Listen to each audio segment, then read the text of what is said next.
اللہ اکبر۔ حضرت امام جعفر صادق رضی اللہ تعالیٰ عنہ فرماتے ہیں اہل عراق یہ سمجھتے ہیں کہ قرآن مجید کی سب سے امید والی آیت یہ ہے لا تقنطوا من رحمت اللہ، گناہ گاروں کو جس سے تسکین ہوتی ہے، امید افزا قرآن مجید میں سب سے زیادہ آیت ہے وہ یہ ہے۔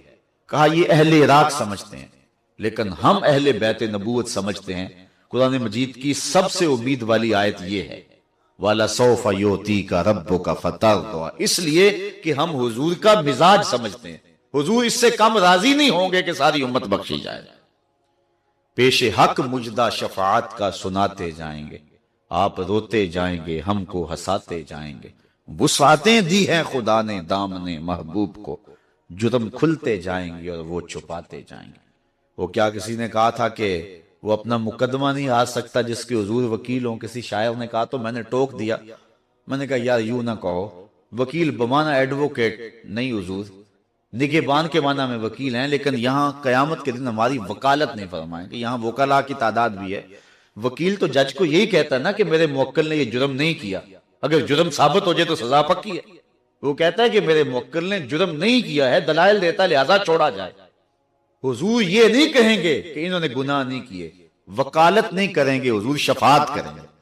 وکیل کہتا ہے جرم نہیں کیے لہذا چھوڑا جائے، شفیع کہتا ہے سب کچھ کیا ہے انہوں نے، میرا آنا دیکھ لیا جائے۔ تو حضور قیامت کے دن شفاعت کریں گے وَلَسَوْفَ يُعْطِيكَ رَبُّكَ فَتَرْضَىٰ، فَتَرْضَىٰ کی گواہی ہے خدا تیری رضا چاہے۔ ایک زمانہ تھا ہم بھی شاعر ہوتے تھے تو مجھے وہ پرانی نعت ان لفظ سے یاد آ گئی، فَتَرْضَىٰ کی گواہی ہے خدا تیری رضا چاہے، کسی نے پایا ہو یہ مرتبہ ہم نے نہیں دیکھا، حبیب دو سراسا دوسرا ہم نے نہیں دیکھا۔ یہ سنت تجنیس ہے، حبیب دو سراسا دوسرا ہم نے نہیں دیکھا، جو پہنچا ہو سر عرش اولا ہم نے نہیں دیکھا۔ تیری تو بات ہی کیا تو تو شاہ مرسلاں ٹھہرا، شہنشاہوں سے کم تیرا گدا ہم نے نہیں دیکھا۔ ہمیں سو ناز ہے اس پر کہ ہم تیرے ہی منگتے ہیں، کوئی بھی در تیرے در کے سوا ہم نے نہیں دیکھا۔ میں کھو جاؤں حشر کی بھیڑ میں تو آپ فرمائیں، ہمارے در کا ثاقب تھا گدا ہم نے نہیں دیکھا۔ فترضیٰ کی گواہی ہے خدا تیری رضا چاہے، کسی نے پایا ہو یہ مرتبہ ہم نے نہیں دیکھا۔ وَلَسَوْفَ يُعْطِيكَ رَبُّكَ فَتَرْضَىٰ أَلَمْ يَجِدْكَ يَتِيمًا فَآوَىٰ، کیا اس نے تمہیں یتیم نہ پایا پھر جگہ دی؟ جب حضور پیدا ہوئے تو باپ کا سایہ سر پہ نہیں تھا، 6 سال کی عمر میں ماں انتقال کر گئے، جد امجد 8 سال کی عمر میں انتقال کر گئے، سائے پہ سایہ اٹھتا رہا، لیکن کہاں سے کہاں اللہ نے اپنے محبوب کو مرتبہ دیا۔ وہ کیا کسی نے کہا تھا وہ اگر چاہے تو قطرے کو سمندر کر دے، وہ اگر چاہے تو یتیموں کو پیمبر کر دے۔ الم یجدک یتیما فآویٰ، ہم نے تمہیں یتیم پایا اور پھر جگہ دی۔ ووجدک ضالا فہدیٰ، اور تمہیں اپنی محبت میں خود رفتہ پایا تو اپنی طرف راہ دی۔ دال کا معنی یہی کیا گیا۔ یہاں بہت سارے لوگوں نے ٹھوکر کھائی ہے، کسی نے گمراہ لکھا کہ ہم نے آپ کو گمراہ پایا، کسی نے ناواقف راہ لکھ دیا، کسی نے یہاں بھٹکا ہوا لکھ دیا، کسی نے بہکا ہوا لکھ دیا، جبکہ دال کا معنی یہاں یہ نہیں ہے۔ دال کا معنی ہوتا ہے گمراہ، لیکن اللہ نے خود قرآن میں سورہ نجم میں نفی کی ہے، ما دل صاحبکم وما غوا، تمہارا یہ آقا کبھی بھی جو ہے وہ گمراہ نہیں ہوا ہے۔ جو لوگوں کو ہدایت دینے کے لیے آئے وہ خود گمراہ نہیں ہوتا۔ اللہ حفاظت کرتا ہے نبیوں کی تاکہ بعد میں ان کے کردار پر کوئی انگلی نہ رکھ سکے کہ پہلے تو تم خود بتوں کو پوچھتے تھے اب ہمیں بتانے آگے۔ اللہ نے تو اتنا اہتمام کیا ہے۔ آپ جانتے ہیں کہ حضرت موسیٰ علیہ السلام جس سال پیدا ہوئے فرعون بچوں کو قتل کرواتا تھا، بچوں کو قتل کرواتا تھا۔ آپ کی ماں پریشان ہوئی، اللہ نے کہا صندوق میں ڈالو اور نیل کی موجوں کے سپرد کرو اور پھر میری قدرت کے تماشے دیکھو۔ ایسا ہی ہوا، حضرت موسیٰ کو ڈال دیا گیا۔ فرعون اور اس کی بیوی باہر ٹہل رہے تھے کہ پانی کے دوش کے اوپر ایک صندوق آتا ہوا دیکھا، شوق اور تجسس پیدا ہوا، کیا اس میں؟ غوطہ خوروں کو حکم دیا، نکال کے باہر رکھا، کھولا تو ایک خوبصورت بچہ مسکرا رہا تھا۔ چونکہ فرعون کے ہاں اولاد نہیں تھی تو زوجہ فرعون کہنے لگی اس کو ہم اپنا بیٹا نہ بنا لیں، یہ تو میری آنکھوں کی ٹھنڈک ہے۔ اللہ نے اس خاتون کو اس جملے کی برکت سے، اس نے نبی سے پیار کیا، اللہ نے بعد میں ایمان دے دیا۔ خیر بچہ بنا لیا گیا اپنا، دائیاں بلوائیں گئیں، لیکن حضرت موسیٰ علیہ السلام کسی کا دودھ ہی نہیں پیتے۔ اللہ قرآن میں کہتا ہے ہم نے حرام کر دیا تھا ان پر کہ اپنی ماں کے علاوہ کسی کا دودھ نہیں پینا۔ پھر ایسا ہوا کہ حضرت موسیٰ علیہ السلام کی ہمشیرہ بھی ساتھ ساتھ کنارے اس موقع پہ پہنچ گئی تھی اپنے بھائی کے ساتھ ساتھ ہی۔ انہوں نے کہا کہ تمہیں پریشانی بنی ہوئی ہے، بچہ دودھ نہیں پیتا، ایک دائی میری نظر میں بھی ہے جس کا دودھ بچے رغبت سے پی لیتے ہیں، اگر کہو تو بلا لائیں۔ انہوں نے کہا ہمارے لیے تو مسئلہ بنا ہوا ہے، اور گئیں اور اپنی ماں کو بلا لائیں۔ حضرت موسیٰ علیہ السلام نے اپنی ماں کا دودھ پیا۔ اب یہاں سوال یہ ہے کہ اپنی ماں کے علاوہ کسی اور خاتون کا دودھ پینا نبی کے شان کے لائق نہیں ہے، تو پھر حضور نے حضرت حلیمہ سعدیہ کا کیوں پیا؟ اگر یہ بات ہے تو حضور نے کیوں پیا؟ اصل بات یہ نہیں ہے، من جملہ وجوہات میں سے ایک وجہ یہ تھی کہ حضور نے اگر دودھ پیا ہے تو حضور کے دادا نے پورا صلہ دیا ہے بنو سعد کی اس خاتون کو، حضرت حلیمہ سعدیہ، لیکن وہاں فرعون کو صلہ کون دیتا؟ کل فرعون کے دربار میں کھڑے ہو کے حضرت موسیٰ نے اللہ کی توحید کا اعلان کرنا تھا، فرعون نے زیر لب مسکرانا تھا اور تانا دینا تھا الم نعدک فینا ولیدا، میرے گھر پلتا رہا اور آج مجھے یہ عقل سکھانے آ گیا۔ اللہ نے اس کا انتظام پہلے کر لیا کہ جب وہ یہ تانا دے اللہ کا نبی اس کا منہ توڑ سکے، میاں میں پلا تیرے گھر میں ہوں، دودھ میں نے اپنی ماں کا ہی پیا تھا۔ تو اللہ تو ایسے اہتمام کرتا ہے کہ اس پر کوئی امکان بھی نہ ہو کہ اعتراض کا۔ تو یہ کیسے ہو سکتا ہے کہ پہلے ایک شخص گمراہ رہا ہو اور بعد میں لوگوں کو ہدایت دینے لگ جائے؟ تو یہ ٹھوکر کھائی ہے، غلطی کی ہے۔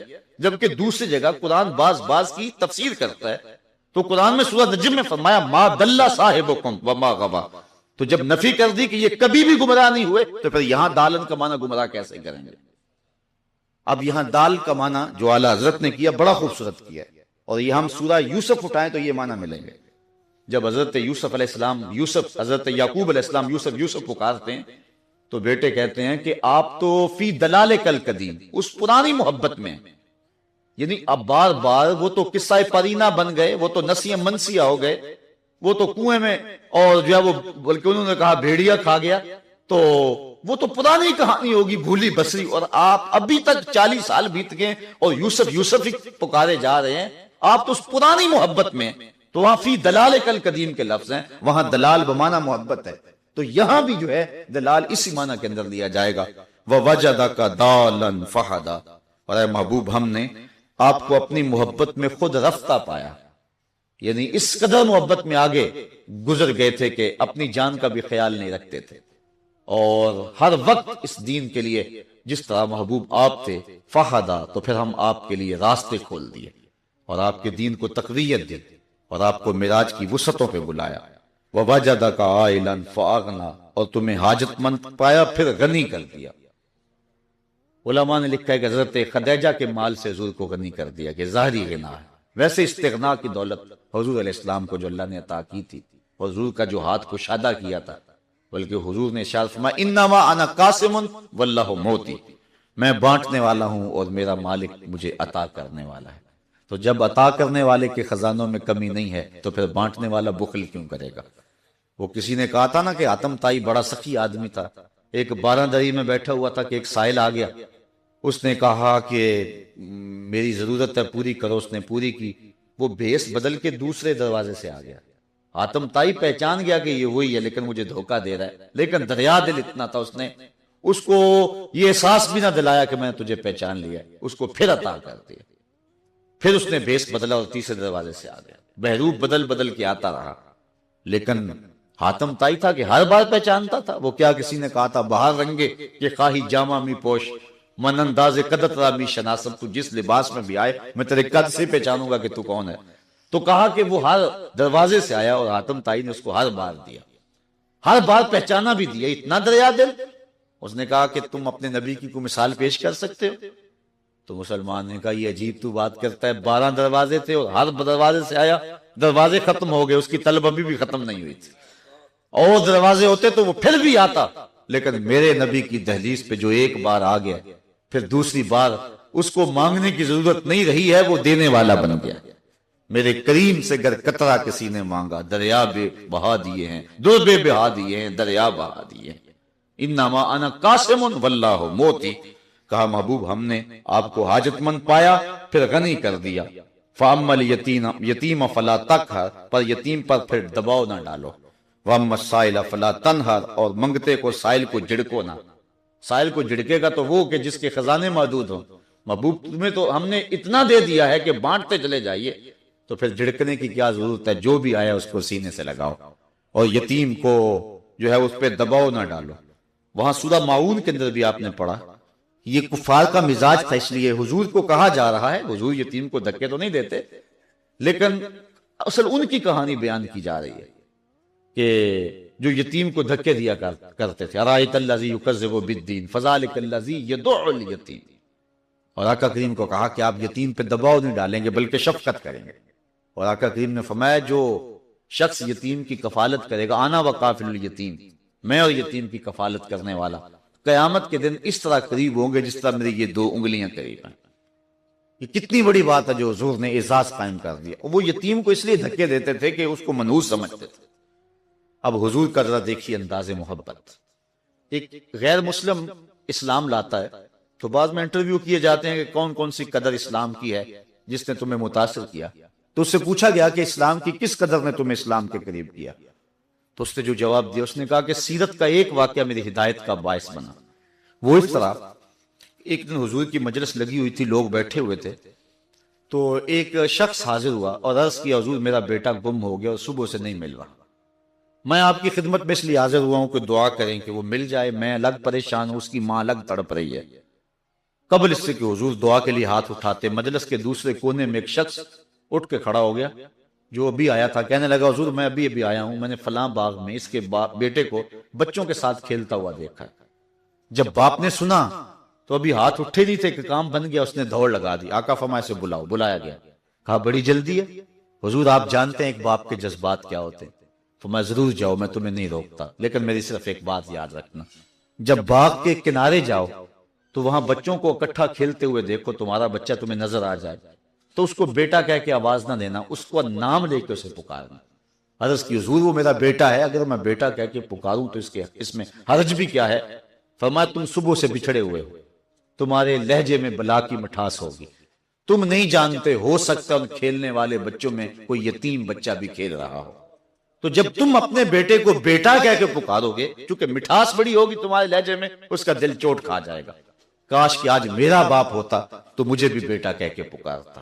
وہ کہتا ہے یہ واقعہ میری ہدایت کا باعث بن گیا کہ اتنا نزاکت قلبیہ کا لحاظ کہ کہا یہ اسلام کا مزاج ہے، بیوہ کے سامنے اپنی بیوی سے پیار نہ کرو، غریب کے سامنے اپنی دولت۔ اللہ تعالیٰ بندوں کو آزماتا ہے، پرکھ کرتا ہے، امتحان لیتا ہے، طرح طرح کی نعمتوں سے اسے مالا مال کرتا ہے، کاروبار وسیع ہو جاتا ہے، اس کے لیے دولت کے انبار لگ جاتے ہیں، دنیاوی مال و اسباب اس کے لیے جمع ہو جاتا ہے، منصب ملتا ہے، عہدہ ملتا ہے، اقتدار ملتا ہے، شان و شوکت ملتی ہے، لوگوں کے دلوں میں اس کا گھر بنتا ہے، تو اس کے ذہن میں یہ بات آتی ہے کہ میرے رب نے مجھے جو عزت دی ہے میں اس کا استحقاق رکھتا تھا، اور میں اگر اس لائق نہ ہوتا تو مجھے کیوں نوازا جاتا، تو گویا میرا رب میرے اوپر راضی ہے۔ اور پھر جب محفل نعت میں مہمان خصوصی بھی بن گئے تو پھر تو ان کے نفس کو اور تسکین مل گئی، جب پیر صاحب نے بھی ان کو ہی اہمیت دی تو پھر انہیں لگا کہ واقعہ ہی ہمارا رب ہم پہ راضی ہی ہے، تبھی تو ہمیں مذہبی طبقوں کے اندر بھی اہمیت مل رہی ہے، حالانکہ وہ جانتے ہیں کہ ہم نے یہ دولت کیسے حاصل کی ہے، وہ جانتے ہیں کہ ہمیں سجدے کی توفیق نصیب نہیں ہے، وہ جانتے ہیں کہ آج اس محفل میں مہمان خصوصی سے تو کل ہم شراب خانے میں تھے، انہیں پتا ہے، لیکن اس کی طرف توجہ نہیں جاتی، سوچتے نہیں ہیں، بلکہ وہ یہ سمجھتے ہیں کہ ہمیں یہ جو عزت مل رہی ہے یہ اللہ تعالیٰ کی طرف سے ہماری کسی قبولیت کی وجہ سے یہ عزت ہے، حالانکہ یہ ان کی آزمائش تھی، ان کا امتحان تھا۔ دوسری بات، وَأَمَّا إِذَا مَبْتَلَاهُ، اور جب اللہ اس کو آزماتا ہے، فَقَدَرَ عَلَيْهِ رِزْقَهُ، اور اس کے رزق کو تنگ کرتا ہے، اس کو آزمائش کی بھٹی میں ڈالتا ہے، فَيَقُولُ رَبِّي أَهَانَنِ، تو پھر وہ چیخ اٹھتا ہے میرے رب نے تو مجھے ذلیل کر کے رکھ دیا۔ بیماری آ جائے، ابتلا میں مبتلا ہو تو وہ کہتا ہے کہ میرا رب مجھ سے ناراض ہو گیا، تو یہ انسان کی کج فکری، ایسا نہیں ہے۔ کسی شخص کو دولت کا دیا جانا یہ اللہ کی رضا کی دلیل نہیں ہے، اور کسی شخص کو غربت کے امتحان میں ڈالا جانا یہ اللہ کی ناراضگی کی دلیل نہیں ہے۔ حضرت امام رازی نے لکھا ہے کہ مکے سے لے کر طائف تک 70 ایسے نبیوں کی قبریں ہیں جن کی وفات صرف بھوک کی وجہ سے ہوئی، تکلیفوں میں، آزمائشوں میں، امتحانوں میں، ابتلاؤں میں اس کے بندے رہے ہیں۔ میرے اور آپ کے آقا و مولا حضور ختمی المرتبت کے گھر میں کبھی برابر چولہا نہیں جلتا تھا، کبھی کھانے کے لیے کچھ میسر نہیں ہوتا تھا، پانی پی کے اور کھجور کھا کے گزارا ہوتا تھا۔ تو یہ تو کوئی دلیل نہیں ہے۔ اللہ کی رضا کی دلیل کیا ہے؟ نیکی کی توفیق مل جانا۔ اور اللہ کی ناراضگی کی دلیل کیا ہے؟ کسی شخص کا گناہ پہ دلیر ہو جانا۔ کوئی بندہ گناہ پہ دلیر ہے اور معصیت، نافرمانیاں، اللہ کے حکموں کو توڑنا اس کا مزاج ہے، تو سمجھو اللہ اس سے ناراض ہے۔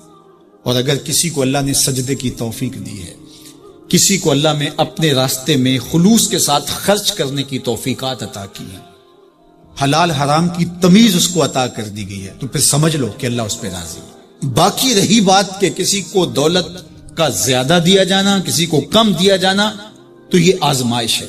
اب جو اہل ایمان ہیں، اللہ کے بندے ہیں، وہ کیا کرتے ہیں؟ جب دولت زیادہ ملتی ہے، اقتدار ملتا ہے، منصب ملتا ہے، تو صرف اللہ کے شکر کے دائرے میں آ جاتے ہیں، اور جب مصیبت آتی ہے، تکلیف آتی ہے، اذیتوں میں مبتلا ہوتے ہیں، تو پھر وہ یہ نہیں کہتے کہ ہمارے رب نے ہمیں ذلیل کر دیا، بلکہ وہ اس پہ صبر کرتے ہیں اور اللہ کے حضور دعائیں کرتے ہیں، التجائیں کرتے ہیں کہ مالک تو نے جو جس آزمائش میں ڈالا ہمیں پورا اترنے کی توفیق نصیب فرما، ہماری سفید پوشی کا بھرم نہ ٹوٹے، اور ہمیں اس مشکل وقت سے بچانا کہ جب ہماری یہ غربت ہمیں کفر تک لے جائے۔ اور جب ان کو دولت مندی دی جاتی ہے تو وہ ڈرتے ہیں کہ اللہ ایسا نہ ہو کہ یہ دولت ہمیں فرعون بنا دے، یہ دولت ہمیں نمرود بنا دے، ہمارے اندر بخل پیدا ہو، تکبر پیدا ہو، ہمارے اندر غرور پیدا ہو، تو وہ اس حالت کے اندر اللہ تعالیٰ کا شکر یا دوسری حالت میں اللہ کے حضور صبر کی توفیق مانگتے ہیں اور صبر کے ساتھ اپنی زندگی گزارتے ہیں۔ آقا کریم علیہ السلام نے ارشاد فرمایا کہ کون ہے جو مجھ سے یہ کلمات لے اور ان پر خود عمل کرے اور پھر آگے ان لوگوں تک پہنچائے جو ان چیزوں پر عمل کرے۔ تو بہت سارے لوگ جھولیاں پھیلا کے آگے بڑھ جاتے، لیکن علم کے لیے جو حرص حضرت ابو ہریرہ کے سینے میں تھی، اس وجہ سے انہوں نے پہل کی اور آگے بڑھ کے عرض کی، حضور یہ خیرات میری جھولی میں ڈال دیجیے، میں خود بھی عمل کروں گا اور ایسے لوگوں تک پہنچاؤں گا بھی جو ان پر عمل پیرا ہوں۔ تو کہتے ہیں حضور نے میرا ہاتھ پکڑ لیا اور 5 چیزیں گنوائی۔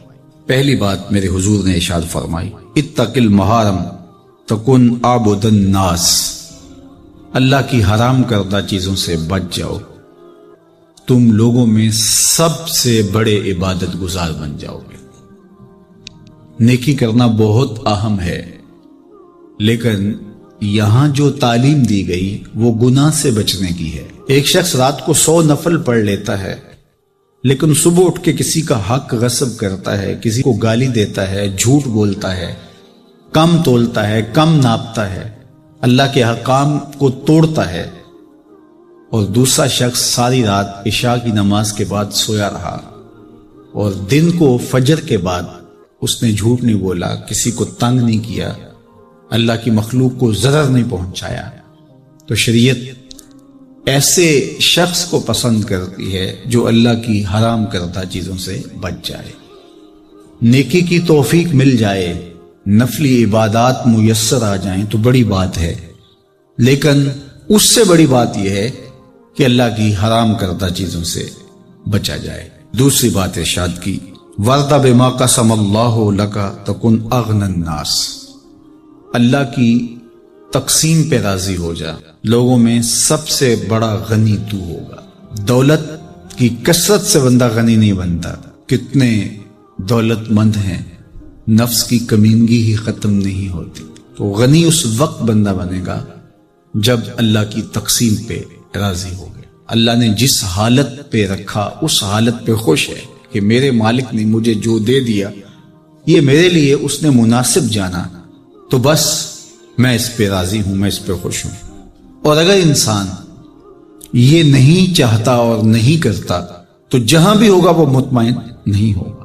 پھر ارشاد فرمایا، وَأَحْسِنْ إِلَى جَارِكَ تَكُنْ مُؤْمِنًا، اپنے ہمسائے کے ساتھ سلوک اچھا کر تو کامل مومن ہو جائے گا۔ جو آپ کا ہم سایہ ہے تو آپ کا سایہ شفقت کا اس پر پڑنا چاہیے۔ آپ کا ہم سایہ آپ کی طرف سے سخت دھوپ میں اذیت گوارا نہ کرے، بلکہ آپ کے ہم سائے کے آپ ہم سائے ہی قرار پائیں۔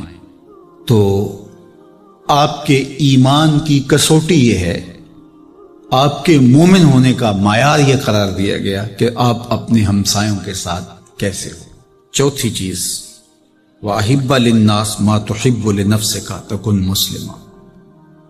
اگر تم کامل مسلمان بننا چاہتے ہو تو جو اپنے لیے پسند کرتے ہو تمام مخلوق کے لیے وہ پسند کرو۔ اب کوئی شخص یہ مزاج اپنی طبع میں راسخ کر لے تو معاشرے کے اندر شر، فساد، بدامنی، کسی کے حقوق کو غصب کرنا، کسی سے زیادتی کرنا، کسی کا برا چاہنا، سب کچھ ختم ہو جائے گا، اور یہ معاشرہ جنت نظیر بن جائے گا کہ جو ہم اپنے لیے پسند کرتے ہیں وہ ہم اپنے دوست کے لیے، بھائی کے لیے، ہمسائے کے لیے، عزیز کے لیے، رشتہ دار کے لیے پسند کریں۔ اور پانچویں بات، وَلَا تُكْثِرِ الضِّحْكَ فَإِنَّ كَثْرَةَ الضِّحْكِ تُمِيتُ الْقَلْبَ۔ ابو ہریرہ، زیادہ ہنسا نہ کرو، زیادہ ہنسنے سے دل مر جاتا ہے۔ مسکرانا تو سنت ہے، مسکرانا حضور کی عادت تھی، جس کی تسکین سے روتے ہوئے ہنس پڑیں، اس تبسم کی عادت پہ لاکھوں سلام۔ مسکرانے کے بعد اگلا مرحلہ دہک کا آتا ہے، لیکن دہک کبھی کبھی حضور سے صادر ہوا، اور کہا یہ حضور علیہ السلام سے صادر نہیں ہوا، تو کہے سے منع کر دیا گیا۔ دہک کبھی کبھی ہو اور تبسم آپ کی زندگی میں شامل ہو۔ اللہ اس حدیث پاک کا نور ہماری روحوں میں اتار دے اور ہمارے باطن میں چراغاں کرے۔ کرونا وائرس کی وجہ سے پورے ملک کے اندر لاک ڈاؤن ہے، تو اس موقع سے بھرپور فائدہ حاصل کر کے ہمیں ذکر و فکر کی طرف آنا چاہیے۔ قرآن مجید کی تلاوت، کثرت نوافل، قضا شدہ نمازوں کی ادائیگی اور دیگر امور خیر بجا لانے چاہیے۔ اپنے ماں باپ کی صحبت میں بیٹھنا چاہیے، ان کی دعائیں لینی چاہیے، اپنے بچوں کے پاس بیٹھیں، اور بہت سارے اور امور جو ہم اپنی مصروفیات کے باعث پورے نہیں کر پاتے، تو یہ موقع ہے ان کو پورا کرنے کا۔ لیکن اس موقع سے ناجائز فائدہ حاصل کرتے ہوئے بہت سارے لوگ اپنے مکانوں کی چھتوں پہ دھاتی تاروں کے ذریعے پتنگیں اڑانے کے شغل میں مصروف ہیں، تو اس شغل سے خدا را باز آئیے۔ یہ موقع ایک دوسرے کی مدد کرنے کا ہے، نصرت اور اعانت کرنے کا ہے، نہ یہ کہ مکانوں کی چھتوں پہ کھڑے ہو کے آپ خونی کھیل کھیلیں اور دھاتی ڈور کے ذریعے سے لوگوں کے گلے کٹیں اور لوگوں کو نقصان ہو۔ تو اس سے خدا را ہمیں خود بھی باز آنا چاہیے اور اپنے بچوں کو بھی اس سے روکنا چاہیے، ان کی حوصلہ شکنی کرنی چاہیے۔ ویسے بھی علماء نے کہا کہ یہ جو پتنگ کٹتی ہے تو بچے اس کو لوٹنے کے لیے دوڑتے ہیں اس کے پیچھے، تو عمومی طور پہ ہمارے ہاں یہ کہا بھی جاتا ہے کہ میں پتنگیں لوٹ رہا ہوں یا لوٹ کے لایا ہوں، تو شرعاً وہ اس کی ملک نہیں تھی، تو وہ کیسے اس کو اپنے پاس رکھ سکتا ہے؟ تو یہ ایسا گناہ ہے جس کو گناہ نہیں سمجھا جاتا، اور بچپن میں معصوم ذہن پر لوٹ مار کا تصور اس سے ابھرتا ہے، اور آج وہ پتنگ لوٹ کے لایا ہے تو کل بڑا ہو کے بڑا لٹیرا بنے گا۔ تو یہ ماں باپ کو سوچنا چاہیے کہ پتنگ لوٹنے کا عمل لوٹنے کی ایک مشق ہے، اور بچہ اس کو کوئی برائی نہیں سمجھ رہا اور اس کو گناہ نہیں سمجھ رہا، حالانکہ یہ مال لقطہ ہے۔ اور اگر کسی نے پتنگ لوٹ لی یا ڈور لوٹ لی تو ہمارے فقہا نے لکھا ہے کہ 6 ماہ تک اس کا اعلان کرے، مالک کے نام ملنے کی صورت کے اندر اس کو صدقہ کرے، وہ خود پھر بھی نہیں رکھ سکتا ہے، چونکہ یہ مال لقطہ کے حکم کے اندر ہے۔ تو عمومی طور پہ ہم بچے کو بھی شاباش دیتے ہیں، اس کو بڑا دلیر قرار دیتے ہیں کہ اس نے اتنی پتنگیں لوٹی، آج اس کا یہ کمال ہے۔ تو میاں یہ بچوں کے نفسیات کے اندر لوٹ مار کے تصور کو راسخ کرنے کا ایک ذریعہ ہے پتنگ۔ اس نقطہ نظر کی طرف شاید کبھی کسی کی توجہ نہ گئی ہو، تو اس پہ بھی غور کرنے کی ضرورت ہے۔ میں تو یہ بات کہا کرتا ہوں کہ چلتی ہوئی ٹرالی سے یا ٹرک سے جو بچہ گنا لوٹتا ہے تو اس کو بچے کی بہادری اور فنکاری سمجھا جاتا ہے، لیکن آج جس نے گنا لوٹا ہے تو کل وہ ملک لوٹنے لگے گا، کل وہ اور کچھ بھی لوٹے گا۔ تو یہ چونکہ جب برائیاں شروع ہوتی ہیں تو بڑے پیمانے سے شروع نہیں ہوتی، چھوٹے پیمانے سے شروع ہوتی ہیں۔ تو پتنگ لوٹنے کا تصور لوٹ مار کی طرف لے جانے والا ہے، اور دوسرا یہ قاتل ڈور کتنے لوگوں کی زندگی کا چراغ بجھا دیتی ہے، اور کیا گزرتی ہے ان ماں باپ کے اوپر جن کا لخت جگر، جن کا بیٹا ان کے ہاتھوں کے اندر دم توڑ جاتا ہے اور گلا کٹ گیا ایک ڈور سے۔ اور ایسے واقعات ہم کتنے سنتے ہیں۔ تو میں گزارش کروں گا کہ اس خونی کھیل سے باز رہا جائے۔ اخلاقیات بھی اجازت نہیں دیتے، ہمارا ملکی قانون بھی اس کی اجازت نہیں دیتا، اور پنجاب پولیس بھی اس پر ایکشن کر رہی ہے۔ ان کے ساتھ تعاون کیجئے اور اپنے گرد و پیش کے ماحول کی انہیں خبر بھی کیجئے، خود بھی بچیے، اپنی اولادوں کو، بچوں کو بھی اس سے محفوظ رکھیے۔ اللہ آپ کی حفاظت کرے۔ والسلام علیکم ورحمۃ اللہ وبرکاتہ۔ قرآن مجید کا اسلوب بیان دیکھیے کتنا دل آویز اور خوبصورت، اور مذہب اسلام کی خوبصورتی دیکھیے۔ غریبوں کو، یتیموں کو، لاچاروں کو، اپاہج اور کمزوروں کو، بیوگان اور اراملہ اور مساکین کو مدد کرنا، ان کی اعانت کرنا، ان کو کھانا دینا، یہ تو سارے لوگ کہتے ہیں، لیکن قرآن نے کتنی خوبصورتی کے ساتھ ہمیں بتایا کہ مسئلہ کھانے کا نہیں ہے، مسئلہ ان کو عزت دینے کا ہے۔ اگر تم ان کو کھانا دیتے ہو اور تذلیل بھی کرتے ہو تو تم اللہ کی رضا کبھی نہیں پا سکتے۔ اللہ کی رضا تمہیں تب نصیب ہوگی جب تم ان کی عزت نفس کا خیال رکھو گے، ان کی تذلیل نہیں کرو گے۔ تم ان کی تصویریں سوشل میڈیا پہ اور اخباروں پہ ڈال کر کے ان کی تذلیل کا سبب اور ذریعہ نہیں بنو گے تو پھر تمہارا رب تم سے راضی ہے۔ تو بات کھانا دینے کی نہیں ہے، قرآن کہتا ہے تم ان کی خدمت کرو، ان کو کھانا کھلاؤ، لیکن اس چیز کا تمہیں پہلے خیال ہونا چاہیے کہ تم ان کی عزت نفس کو مجروح نہ ہونے دیں۔ وَرَجُلٌ تَصَدَّقَ بِصَدَقَةٍ فَأَخْفَاهَا حَتَّى لَا تَعْلَمَ شِمَالُهُ مَا تُنْفِقُ يَمِينُهُ۔ میرے حضور نے فرمایا جس شخص نے صدقہ کیا اور اتنے مخفی انداز میں کیا کہ جو دائیں ہاتھ نے خرچ کیا بائیں ہاتھ کو اس کا پتہ ہی نہ چلا، قیامت کے دن جب کوئی سایہ نہیں ہوگا اللہ ایسے شخص کو اپنے عرش کا ٹھنڈا سایہ نصیب فرمائے گا۔ کتنی بڑی بات ہے۔ قرآن نے ہمیں سرا و اعلانی دونوں طریقے بتائے ہیں، اعلانیہ بھی خرچ کر سکتے ہو، مخفی بھی خرچ کر سکتے ہو، لیکن اعلانیہ خرچ تم تب کرو گے جب کسی کی عزت نفس کا مسئلہ نہیں ہو۔ آپ مسجد کے لیے فنڈ مانگ رہے ہیں، کوئی بات نہیں، یہاں تو کوئی ایسا شخص نہیں ہے، لیکن کسی ایک شخص کو دے رہے ہیں تو پھر آپ کو اس بات کا خیال کرنا ہوگا، اس وقت پھر مخفی کرنا تمہارے لیے ضروری ہے۔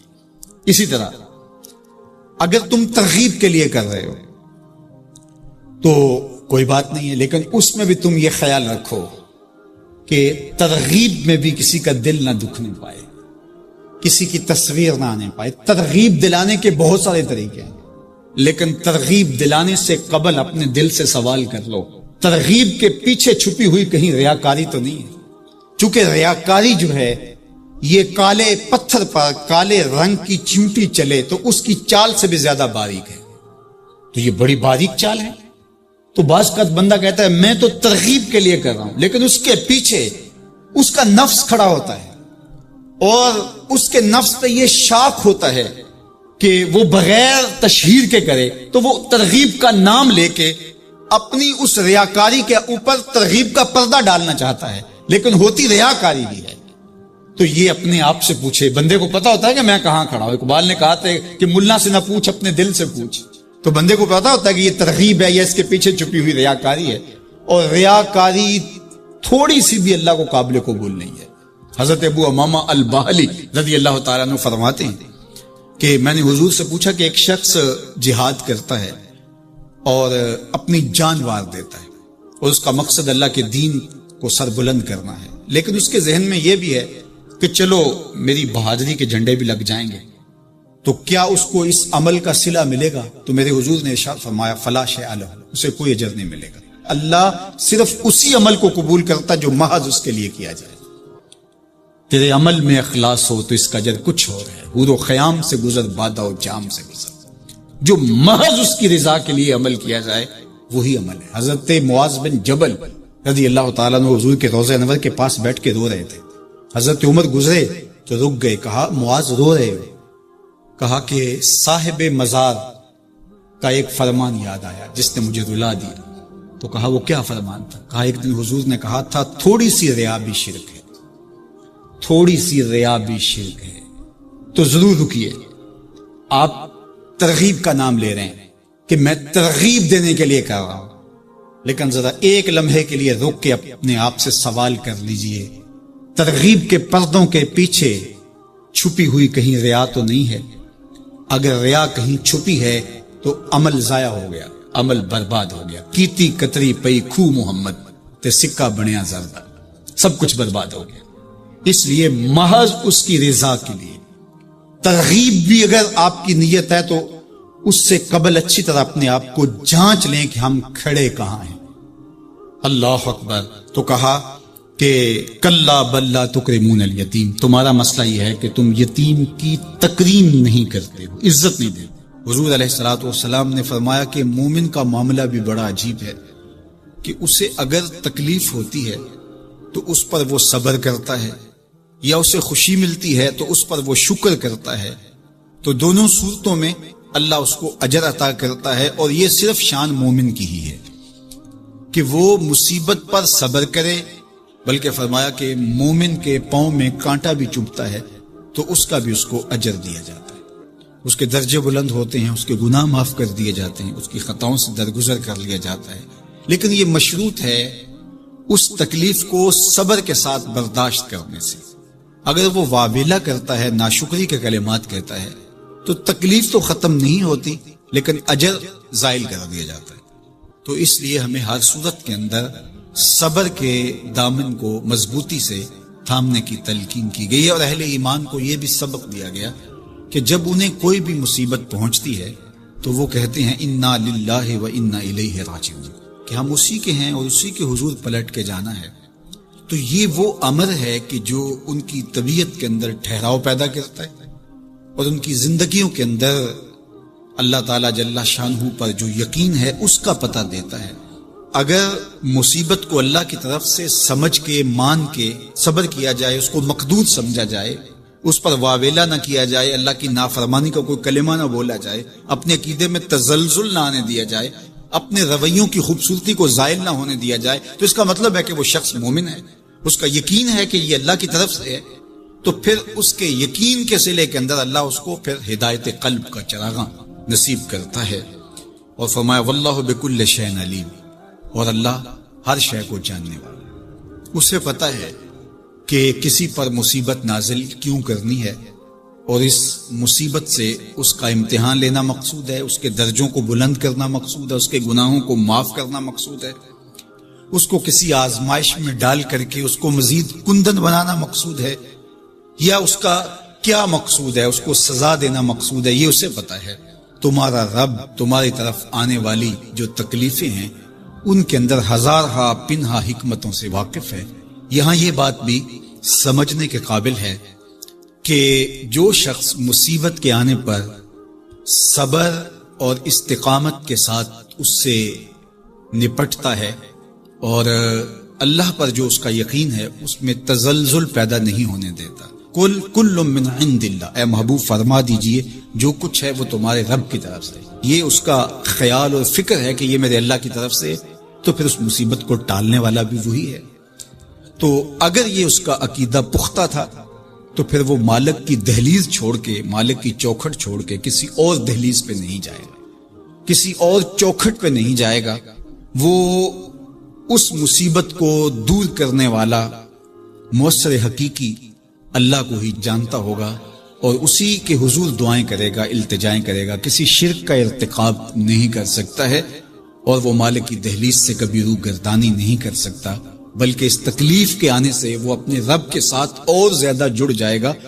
اور اگر وہ صبر کرے تو یہ اس کا ایک مرتبہ ہے کہ وہ حوصلے کے ساتھ اس تکلیف کو برداشت کرے، اور دوسرا مرتبہ جو اس سے بڑھ کر ہے کہ اس پہ اللہ کی رضا کے سانچے میں اپنے آپ کو ڈھال لے کہ جے سونا میرے دکھ وچ راضی میں سکھ نو چلے ڈاواں، اگر وہ اس بات پہ راضی ہے تو کوئی بات نہیں ہے، میں اس پہ راضی ہوں کہ میرے رب کی یہ رضا ہے۔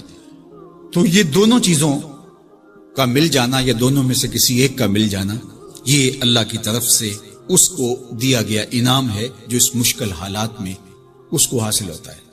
اب وہ کس کیفیت میں ہے اللہ تعالیٰ اس کو خوب جانتا ہے کہ وہ اس پہ صبر کر رہا ہے یا اس کا اندر ڈول رہا ہے، اس کا عقیدہ کمزور تھا اور وہ کمزوری کے باعث جو ہے وہ تزلزل کا تذبذب کا شکار ہو گئے، تو یہ تمہارا رب خوب جانتا ہے۔ تو تمہارے سینے کے اندر چھپی ہوئی کیفیت تمہارے ہے سوال کا دروازہ کھول دیتا ہے، اللہ اس کے لیے محتاجی کا دروازہ کھول۔ حالات سخت بھی ہوں، اگر قابل برداشت ہوں تو ان کو برداشت کرنا چاہیے تاکہ سوال کی عادت نہ پڑے۔ انسان مخمسے کی حالت میں ہو، مجبور ہو جائے تو وہ ایک الگ بات ہے، مخمسے کی حالت میں سوال جائز ہو جاتا ہے، لیکن اگر حالت مخمسے کی نہ ہو تو پھر سوال نہیں کرنا۔ تھوڑی سی مشکل آئی اور اناج بٹتے ہوئے دیکھا تو خود بھی سوالی بن کے جا کے کھڑے ہو گئے، جبکہ ہمارے گھر کے اندر اتنا کچھ موجود تھا کہ ہم گزر کر سکتے تھے، لیکن مفت کا مال ہے لہٰذا کوئی حرج نہیں ہے، تو پھر آہستہ آہستہ انسان اس کا عادی بن جاتا ہے۔ اللہ اس وقت سے بچائے کہ ہم محتاج ہوں اور ہمیں عملاً اس جگہ پہ آنا پڑے، اللہ سب کو محفوظ فرمائے۔ لیکن اگر حالات کچھ تلخ بھی ہوں تو پھر بھی اگر آپ دیکھیں اپنے آپ کو کہ کیا ہم ایسی جگہ پہ تو نہیں ہیں کہ ہم سوال کرنے جائیں، تو باہر ایک ماحول دیکھ کر کے تو لپک پڑنا، تو اس سے آپ کی طبع کے اندر سوال کی عادت پیدا ہوگی۔ تو اس لیے جو مانگنا شروع کر دیتا ہے پھر اس کے لیے محتاجی کا دروازہ بند نہیں ہوتا، الا یہ کہ کوئی سخت مجبور ہو جائے تو شریعت اس کو اس کی اجازت دیتی ہے۔ تیسری بات میرے اور آپ کے آقا و مولا نے جو قسم کر کے کہی، ما نقص مال عبد من صدقہ، کہ صدقے سے بندے کا مال کم نہیں ہوتا۔ آپ کا اکاؤنٹنٹ کہتا ہے کہ اگر اتنے پیسے اتنوں سے نکال دیے گئے تو باقی اتنے بچیں گے، کیلکولیٹر کا حساب بھی یہی ہے، لیکن میرے محبوب فرماتے ہیں کہ میں ضمانت دیتا ہوں کہ صدقے سے مال کم نہیں ہوتا، تو اس لیے تم راہ خدا میں خرچ کرو گے تو میرا رب کہہ رہا ہے خیر لانفس، یہ تمہارے لیے بہتر ہے۔ تمہیں لگتا ہے کہ اتنے کم ہو جائیں گے، لیکن ایسا نہیں ہے، تمہارا مال صدقے سے گھٹتا نہیں ہے، صدقے سے تمہارا مال بڑھتا ہے، اور اللہ تعالیٰ جل شانہ ایک کا 10 گنا عطا کرتا ہے، 70 گنا عطا کرتا ہے، 700 گنا عطا کرتا ہے، فرمایا اللہ چاہے تو اس سے بھی زیادہ عطا کرتے۔ اور پھر فرمایا ان تقرض اللہ قرضا حسنا یضاعفہ لکم، اگر تم اللہ کی راہ میں قرض حسنا دو تو وہ دگنا کر کے دے گا۔ اچھا، یہ کیسا اللہ کا انداز بیاں ہے کہ خود مال دے کے خود کہہ رہا ہے مجھے قرضہ دو، اور پھر خود کہتا ہے میں دگنا دوں گا۔ دیا ہوا کس نے ہے؟ اسی نے، اور کہتا ہے کہ جو میں نے تمہیں دیا ہے اس سے مجھے دو، اور میں پھر اس کو اپنے دیے ہوئے مال سے دیے گئے مال کو دگنا کر کے تمہیں لوٹاؤں گا۔ اللہ اکبر۔ اور پھر فرمایا وَيَغْفِرْ لَكُمْ، اور تمہیں بخش بھی دوں گا۔ واللہ شکور حلیم، وہ شکر گزار بھی ہے اور حلم والا بھی ہے۔ اللہ اکبر، وہ بردبار بھی ہے، وہ تمہارا شکر گزار بھی ہوگا، تمہیں دگنا کر کے بھی دے گا، تمہاری مغفرت بھی کر دے گا، اور تمہارے مال میں کمی بھی نہیں آنے دے گا، اور یہ بہتر بھی تمہارے لیے ہوگا۔ یہ تمہاری آزمائش تھی، تمہارا مال تمہیں دے کر تم سے مانگا، اور جس کے لیے مانگا اس کو اللہ ڈائریکٹ بھی تو دے سکتا تھا، لیکن کہا کہ اس کی آزمائش ہے کہ اس کو غربت کی بھٹی میں ڈالا گیا، تمہاری آزمائش یہ ہے تمہیں فراوانی دی گئی۔ آپ دیکھیے کہ وہ آزمائش میں پورا نکلتا ہے، تم آزمائش میں پورے نکلتے ہو، دونوں آزمائش میں پورے نکلتے ہیں، یا پھر تم نامراد اور ناکام ہو جاتے ہو۔ اللہ اکبر۔